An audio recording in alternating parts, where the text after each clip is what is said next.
हमारे पास पॉइंट है कि जो मेम्ब्रेन से एक स्ट्रक्चर निकलता है स्टैंड करके, जिस स्ट्रक्चर को क्या बोलते हैं बाबू? Endoplasmic reticulum. क्या बोलते हैं? Endoplasmic reticulum. पॉइंट है अब हमारे पास, क्या नाम बताया था?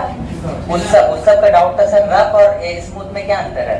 रफ का मतलब हो गया बाबू कि ये एंडोप्लाज्मिक रेटिकुलम में अगर राइबोसोम से अटैच होगा तो उसको रफ बोल देंगे, अटैच नहीं होगा तो स्मूथ बोल देंगे। बस सेल अगर है तो उसके अंदर न्यूक्लियस कुछ इस तरह से प्रेजेंट होता है। जो हमारे पास वेल डेवलप्ड सेल होता है ना, जैसे कि यूकैरियोटिक सेल है तो वहाँ पे न्यूक्लियस प्रेजेंट होगा, पर जो प्रोकैरियोटिक सेल है, जो बहुत पुराना सेल है, वहाँ पे न्यूक्लियोड प्रेजेंट होता है। पहला चीज, जहाँ पे हमारे पास प्रिमिटिव जेनेटिक मटेरियल है।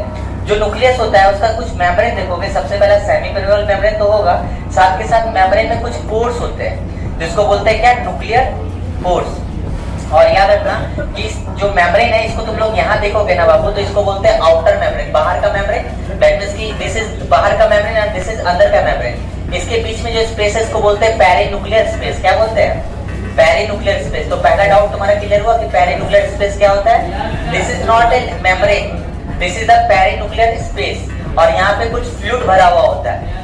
ठीक है, अब ये मेम्ब्रेन देख सकते हो कि बीच बीच में पोर्स यहाँ दिख रहा है। उसके बाद ये जो हमारे पास एक टर्म यूज होता है न्यूक्लियर एनवेलप, तो आउटर मेम्ब्रेन, इनर मेम्ब्रेन और पेरिन्यूक्लियर स्पेस तीनों को मिला के क्या बोलेंगे?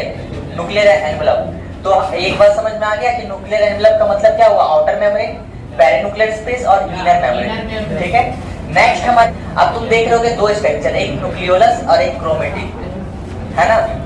अब न्यूक्लियोलस क्या होता है? न्यूक्लियोलस एक तरह का एक छोटा स्ट्रक्चर होता है जो आरएनए को बनाता है। एक डेंस स्ट्रक्चर होता है, कंडेंस स्ट्रक्चर होता है, और क्रोमेटिन तो इसके अंदर प्रेजेंट है। जो क्रोमेटिन को याद करो, हमने बताया था 2.2 मीटर लंबा डीएनए करके बताया था ह्यूमंस के अंदर, जहाँ पे क्रोमोसोम सबसे कंडेंस फॉर्म होता है, बताए थे ना? ठीक है, तो फिर हम इसके अंदर जो फ्लूइड रहता है उसको क्या बोलेंगे? न्यूक्लियोप्लाज्म। क्या बोलेंगे? न्यूक्लियोप्लाज्म।